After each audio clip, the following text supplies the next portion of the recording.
But the way I look at it is those massive drops, it's usually because the players in the market are not ready to take action, right? Like if you look at some of the past drops, it's just because of cascading liquidations and whatnot. But time is really not on your side if you're a Bitcoin bear, because if you look at strategies as one example, they've largely repositioned. So they've taken a hit too, right? Like their share price is down, their preferreds are down, but they've adjusted. So if you think of it as the Bitcoin price is moving down in some attack, all the battleships have kind of reoriented, pulled back a little bit, and they're ready to defend against the next wave. The market looked wounded. Fear was spreading. Headlines screamed that Bitcoin's cycle was broken. Leverage was being flushed out. Treasury companies were under pressure. Even some of the loudest bulls were facing questions about whether their strategies had finally gone too far. Yet while much of the market was searching for reasons to panic, Samson Mow was looking at something entirely different. According to Mow, the latest collapse wasn't evidence that Bitcoin is entering a prolonged bear market. It was evidence of a system clearing itself out. The violent sell-offs that have terrified investors throughout Bitcoin's history have often been driven by cascading liquidations, leverage getting wiped out, and markets temporarily running out of buyers. But this time, Mow believes the battlefield has changed. The institutions, ETFs, and Bitcoin treasury companies that didn't exist in previous cycles are now acting as shock absorbers, making it increasingly difficult for Bitcoin to experience the devastating collapses of the past. And the market may already be proving him right. Bitcoin is now trading around $64,600 after staging a powerful recovery from last month's drop below $58,000. A softer-than-expected U.S. inflation report reignited hopes that the Federal Reserve may be closer to easing financial conditions, while billions of dollars continue flowing into spot Bitcoin ETFs. For Mow, these developments aren't random. They're further evidence that time may be running out for anyone still betting on a much deeper collapse. So in today's video, we'll hear why Samson Mow believes the Bitcoin bottom is already in, why Bitcoin treasury companies and ETF giants have fundamentally changed market structure, why bears are rapidly losing their window of opportunity, and why his long-term mission extends far beyond price targets into a future powered by Bitcoin adoption, nation-states, and even AI agents. If you enjoy these macro Bitcoin deep dives, make sure to hit the like button, subscribe, turn on post notifications, and let us know in the comments, do you believe Bitcoin's bottom is already behind us, or is another major correction still coming? Thanks, and enjoy the video. First, I'm a permabull, so I'm always bullish on Bitcoin. There we go. Second, it doesn't make sense. Like, why would it follow perfectly the schedule? I mean, a lot of people expect it to, and I think it's a self-fulfilling bear market in that sense, where people are expecting the bottom in October, and they've sold, right? They're preparing. But, Bitcoin has a habit of doing what you least expect it will do, and I think people are going to be surprised very soon. But third, we're already at the 200-week moving average, and we've never broken below that for any significant amount of time. And that there's also the power law that's showing, time is not on your side. As time progresses, Bitcoin does tend to follow a power law model, so it should keep going up over time. So every month past now, I think, is moving into recovery territory, if not, straight vertical to the moon movements. But the other reason I think this time is different is because this time is different.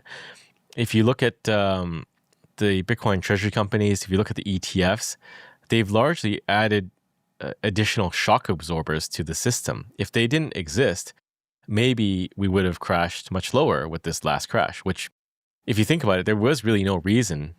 Like, what was the trigger event? Nothing really blew up.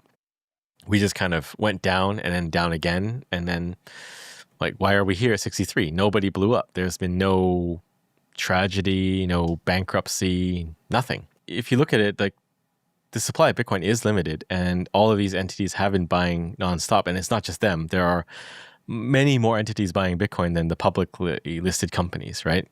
But I see it as sort of shock absorption. Like the ETFs, they will only go so low because people won't won't sell below their cost because a lot of that money is long-term capital. And the treasury companies are also shock absorbing too, right? And they're also holding still. So I see it as a very different structure these days than in the past, where you might have had Bitcoin slide 80% because nothing else existed to shock absorb. But we have a lot of shock absorption right now, which I think stops it. So we'll see. Like, nobody knows for sure, but I would honestly be very surprised if we went lower now, because that would break, the 200-week moving average standard, and it would probably push the power law out of its comfort zone. But the way I look at it is those massive drops, it's usually because the players in the market are not ready to take action, right? Like, if you look at some of the past drops, it's just because of cascading liquidations and whatnot. But time is really not on your side if you're a Bitcoin bear, because if you look at strategies as one example, they've largely repositioned. So they've taken a hit too, right? Like, their share price is down, their preferreds are down, but they've adjusted. So if you think of it as, the Bitcoin price is moving down is some attack, all the battleships have kind of reoriented, pulled back a little bit, and they're ready to defend against the next wave. So, Metaplanet, they've acquired Cybo, a securities firm, and that will allow them to do more things. Like, everyone is ramping up against the potential next onslaught of a dip.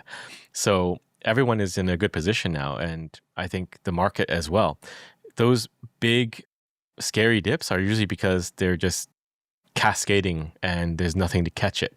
But when you have the mechanisms in place, then it cannot dip that far. Those really only happen as a shock. Like, it's just within a day or something like that. But as time goes on, everyone repositions and prepares, and it makes the likelihood of dropping a lot lower a lot less. Samson Mow's argument ultimately comes down to one critical idea. The market that exists today is not the market that existed during previous Bitcoin crashes. Between spot ETFs, corporate treasury buyers, and a growing network of institutional holders, Bitcoin now has layers of demand capable of absorbing shocks that would have previously triggered much deeper collapses. Combined with Bitcoin's historical relationship to the 200-week moving average and long-term power law trends, Mow sees the recent decline as a deleveraging event rather than the beginning of a new bear market. But while most investors focus exclusively on price, Mow's broader vision for Bitcoin stretches much further. For him, the real story isn't simply whether Bitcoin reaches a new all-time high. It's about accelerating global Bitcoin adoption, bringing governments, businesses, and eventually AI-powered agents into a monetary network that operates without traditional banking restrictions. Let's talk about JAN3. How would you describe what you do to the company to somebody who is, or do for the company to somebody who is hearing about it? Like, what's your guys' mission? The mission is to accelerate hyper-Bitcoinization. So everything we do is to get Bitcoin adoption worldwide as money. That's why we build the Aqua wallet. And that's why we engage governments. It might sound like a conflict because we do get people criticizing us, like, why are you trying to help governments get Bitcoin? It should be the other way, separation of money and state. But the thing is, a government adopting Bitcoin is separating money and state. Like, it's not that you bankrupt a government, it's that they don't print money anymore, right? So it's a very subtle point that you have to really think about to understand. But getting them to use Bitcoin is a good thing for people because governments are made up of people and they determine a lot of the laws and regulations that can impact ordinary people. So the more people in the government that understand the Bitcoin ethos, understand how Bitcoin works, is better for a nation state and for the people that live in that nation state. And Aqua is just it's a Bitcoin wallet. We're trying to bank the unbanked, onboard billions of new people into Bitcoin. So we focus on stable coins because a lot of the global south, our biggest market is LATAM. They're using stable coins. So we give that to them, but we also give them Bitcoin.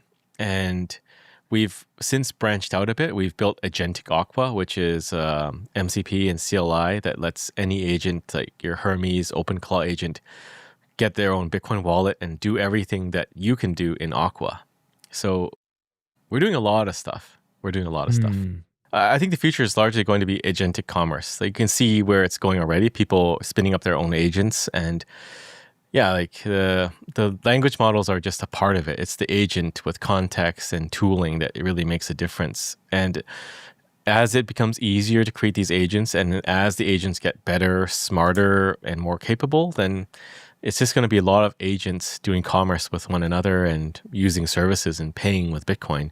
Because if you think of it from a macro level, agents are unbanked, right? They can't really get a credit card or debit card. So they have to use either Bitcoin or USDT or something, right? That is permissionless. What are the most interesting developments you've seen at the nation state level with JAN3?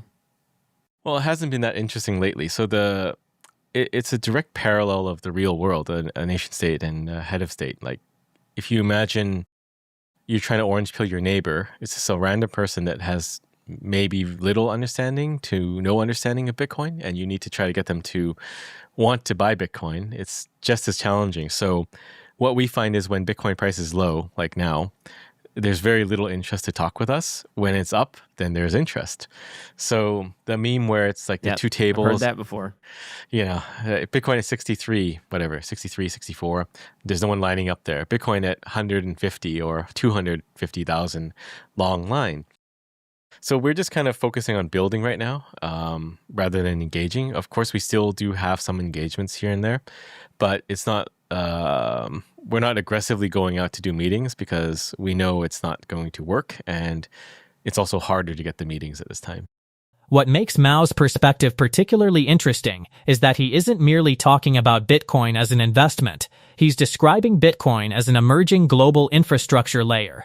Whether it's sovereign governments exploring Bitcoin adoption, individuals in developing economies gaining access to stable financial tools, or autonomous AI agents conducting commerce without banks, Mow sees all of these developments converging toward the same destination.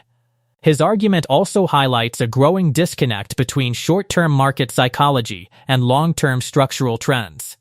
In the short term, investors become consumed by corrections, liquidations, and volatility. But underneath that noise, the number of entities accumulating Bitcoin continues to expand. ETFs continue attracting capital. Treasury companies continue adding exposure. Developers continue building new applications, and governments continue studying Bitcoin despite periods of market weakness. This is why Mow repeatedly emphasizes that time is not on the side of Bitcoin bears. Every month that passes gives institutions more time to accumulate, treasury companies more time to strengthen their balance sheets, and builders more time to expand the ecosystem. The longer Bitcoin survives and grows, the harder it becomes to argue that it remains a speculative experiment rather than a permanent fixture of the global financial system. Whether you agree with every aspect of Samson Mow's thesis or not, his central message is clear. The forces supporting Bitcoin today are significantly stronger than they were during previous cycles. The market structure is evolving, adoption continues spreading, and the participants most committed to Bitcoin are becoming increasingly prepared for whatever volatility comes next. If you enjoyed this video, make sure to leave a like, subscribe to the channel, and share this video with someone who follows Bitcoin and the broader crypto markets. Thanks for watching, and we'll see you in the next video.